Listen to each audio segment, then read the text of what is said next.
Japanese cheese viral అవుతుందని అందరికీ తెలిసిందే కదండీ! అది నేను ట్రై చేసేద్దామని యోగర్ట్ తెచ్చేసాను with 13 grams of protein and Biscoff biscuits కూడా తెచ్చేసాను. ఇంకా యోగర్ట్ అయితే ఫుల్ ఫ్యాట్ ఉన్నది తెచ్చుకున్నాను. ఓకే. బావుంటది కదా! అని చెప్పేసి ఇంకా తీసి 1 బై 1 బిస్కెట్స్ అయితే ఒకదాని తర్వాత ఒకటి నేను ఫిట్ చేస్తూ ఉన్నాననమాట యోగర్ట్‌లోని. ఇంకా ఒకవేళ నాకు సరిపోకపోతే బిస్కెట్ ఏం చేశానంటే ఆఫ్ చేసేసి అటు ఇటు పెట్టాను.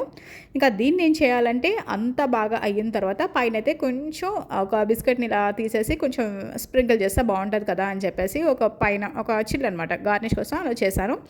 ఇంకా దాన్ని ఏం చేశాను ఓవర్ నైట్ ఫ్రిడ్జ్లో అయితే పెట్టామన్నమాట. లైక్ ఒక 8 అవర్స్ అలా పెట్టేయండి ఫ్రిడ్జ్లోని. డీప్ ఫ్రిజ్ అవసరం లేదు, నార్మల్గానే పెట్టేయచ్చు. ఇంకా దాని తర్వాత తీస్తే ఇలా ఉన్నింది.